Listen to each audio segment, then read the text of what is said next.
नमस्कार मित्रांनो, welcome to S class education. आज आपण बघणार आहोत 10th स्टँडर्ड जॉमेट्री मध्ये जो आपल्याकडे क्वेश्चन नंबर 2A असतो, जो की ऍक्टिव्हिटी बेस्ड क्वेश्चन आहे. याच्या आधी ऑलरेडी आपण क्वेश्चन नंबर 1A, 1B कसं सॉल्व्ह करायचं, कशा पद्धतीने आन्सर्स लिहायचे आणि आउट ऑफ मार्क्स कसे मिळवायचे हे आपण बघितलेलं आहे. आता क्वेश्चन नंबर 2A मध्ये आपल्याला हे बघायचं आहे की ऍक्टिव्हिटी बेस्ड क्वेश्चन्स मध्ये नेमकं ना की कुठे काय लिहायचं हे मोस्टली कळत नाही किंवा ऑलरेडी त्यांनी काहीतरी लिहून दिलं असतं, त्याच्याशी आपल्याला आपला आन्सर मॅच करून मग फायनल आन्सर फाइंड आउट करायचं असतं. सो मग कोणत्या स्टेप्स लिहायच्या किंवा आपण एक्स्ट्रा स्टेप्स लिहू शकतो का, किंवा त्यांनी जे लिहून दिले ते न लिहिता आपण डिरेक्टली आन्सर्स लिहू शकतो का, या सगळ्या प्रश्नांची उत्तर मी तुम्हाला आता देणार आहे. So let us start. First of all, या ठिकाणी तुम्हाला क्वेश्चन बघायला मिळतोय. आता हा जो क्वेश्चन आहे सर्कल चॅप्टर मधला आहे, पण अतिशय इझी आहे, डोंट वरी. दुसरी गोष्ट म्हणजे हा जो क्वेश्चन आहे क्वेश्चन नंबर 2A, यामध्ये तुम्हाला कोणतेही दोनच सॉल्व्ह करायचे असतात, 2-2 मार्कांचे. आणि त्याच्यामध्ये ना तुम्हाला तुम्हाला 4 ब्लँक्स दिलेले असतात, प्रत्येक ब्लँकला अर्धा मार्क असतो. ठीक आहे. आता बघा याच्यामध्ये फर्स्ट ऑफ ऑल तर हा जो तुम्हाला इथे सर्कल बघायला मिळतोय त्याच्या आतमध्ये एक अँगल आहे, म्हणजे इन्स्क्राइब्ड अँगल समथिंग टाइप आहे. आधी तर आपण रीड करूयात. In the above figure angle ABC हे काय आहे, इन्स्क्राइब्ड आहे आर्क ABC मध्ये. ठीक आहे. सो हा आपला जो अँगल आहे तर तो इन्स्क्राइब्ड आहे आणि आर्क काय आहे आपल्याकडे AXC आहे. इफ अँगल ABC जो आहे हा 60 डिग्रीचा असेल तर आपल्याला फाइंड आउट करायचा आहे हा जो आर्क आहे हा जो अँगल आहे AOC हा कितीचा असेल. ठीक आहे. सो वी ऑलरेडी नो की हा 60 डिग्रीचा आहे. आपल्याला आता हा जो अँगल आहे तर हा फाइंड आउट करायचा आहे. सगळ्यात पहिल्यांदा त्यांच्या स्टेप्स बघूयात आपण कशा आहेत, कारण त्यानुसार आपल्याला आपला आन्सर लिहायचा आहे. सो फर्स्ट ऑफ ऑल तर angle ABC is equal to half of arc AXC हे तुम्हाला माहिती आहे. आधी पण आपण मागचा व्हिडिओ जो बघितला त्याच्यामध्ये आपण एक क्वेश्चन सेम इन्स्क्राइब्ड अँगल थिअरमने सॉल्व्ह केला होता. सो हा कोणता थिअरम आहे, इन्स्क्राइब्ड अँगल थिअरम आहे. ठीक आहे. सो इथे तुम्हाला लिहायचं आहे या बॉक्समध्ये, काय लिहायचं आहे, इन्स्क्राइब्ड अँगल थिअरम. अँगलचा ए मोठा. ठीक आहे. सो अशा पद्धतीने हे तुम्हाला या बॉक्समध्ये लिहायचं आहे.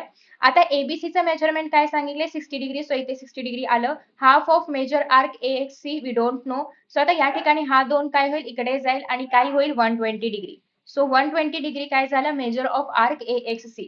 आता तुम्हाला वाटेल की इथे मध्ये मी जर अशी स्टेप लिहिली तर तुम्हाला मार्क्स मिळतील का, तर नाही. या ठिकाणी तुम्हाला 120 डिग्रीज लिहायचे. हवं तर तुम्ही 60x2 वाली एक्स्ट्रा तुमच्या मनाने स्टेप ऍड करू शकता, पण तशी गरज नाही, कारण डिरेक्टली 60x2 तुम्ही 120 लिहू शकता. सो ते काही मेजर कॅल्क्युलेशन नाहीये, त्याच्यामुळे डिरेक्टली या ठिकाणी 120 लिहायचं आहे, तर तुम्हाला इथे अर्धा मार्क मिळणार आहे. सो याचा अर्धा झाला, याचा अर्धा झाला, 1 मार्क डन.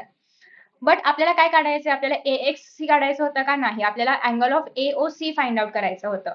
तर अँगल ऑफ AOC जो आहे तो ज्या आर्क मध्ये आहे त्या आर्कचं जे मेजरमेंट असेल तेच मेजरमेंट याचं असतं. म्हणजेच या ठिकाणी जर measure of arc AXC 120 degree आलेला आहे तर अँगल AOC पण काय येणार आहे, 120 डिग्री. आणि हे कसली प्रॉपर्टी आहे, property of central angle.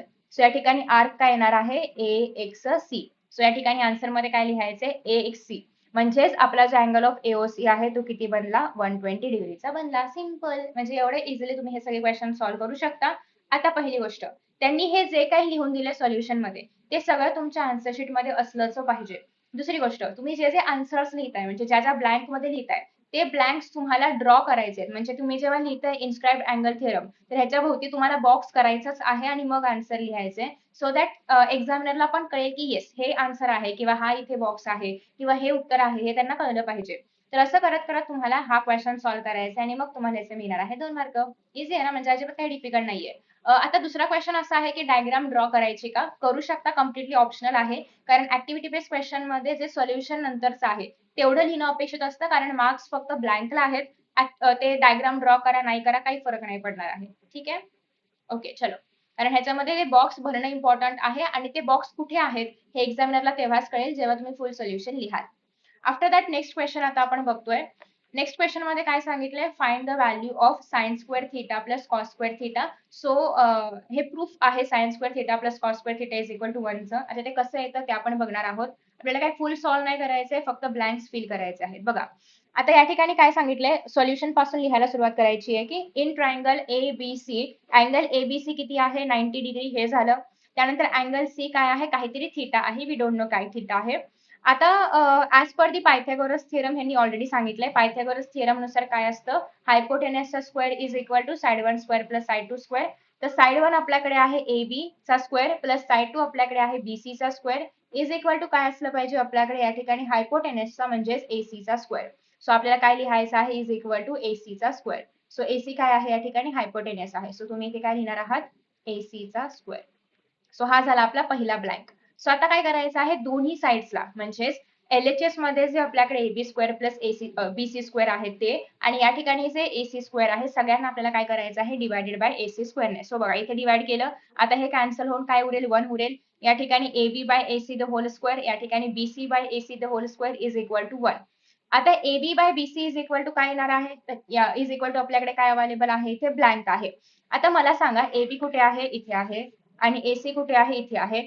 Sine theta काय असतं थीटा म्हणजे हा अँगल हा अपोजिट साइड अपॉन हायपोटेनियस म्हणजे इथे काय आहे opposite side that is AB hypotenuse आहे AC म्हणजे याला मी साइन थीटा लिहू शकते का एक्झॅक्टली लिहू शकते. सो या ठिकाणी येईल साइन थीटा आणि BC कुठे आहे हे बघा इथे आहे BC आणि इथे आहे AC. हे काय आहे थीटाची ऍडजसंट साइड आहे.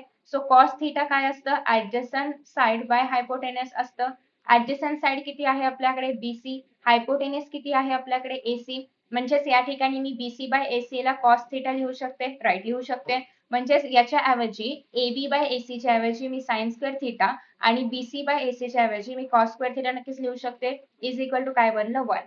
तर अशा पद्धतीने आपल्याला हे क्वेश्चन सॉल्व्ह करायचे आहेत. बघा 4 ब्लँक्स होते, 4चे 4 आपण फिल केलेले आहेत. 1 2 3 4 डन आणि तुम्हाला 2 मार्क्स मिळालेले आहेत. केवढं इझी आहे याचं प्रूफ. ठीक आहे. आफ्टर दॅट नेक्स्ट आता आपण सॉल्व्ह करतो आहोत क्वेश्चन जो की आहे ठीक आहे एरियावाला क्वेश्चन आपल्याला सॉल्व्ह करायचा आहे. Let us solve. आता या ठिकाणी ना तुम्हाला डायग्राम ड्रॉ करून दिलेली आहे. डायग्राम मध्ये बाहेर क्वाड्रिलेटरल आहे त्याच्या आतमध्ये आपल्याकडे एक सर्कल आहे इन्स्क्राइब सर्कल ज्याला आपण म्हणतोय आणि इथे तुम्हाला विचारलेलं आहे की हे जे बाहेरचं रिजन आहे त्याचा एरिया. ठीक आहे. So all sides of the square touch to the circle. ठीक आहे. आणि AB जी आहे म्हणजे ही जी पूर्ण साइड आहे ती आहे 14. ऑफकोर्स स्क्वेअर असल्यामुळे याच्या सगळ्या साइड्स काय असणार आहेत सेमच असणार आहेत.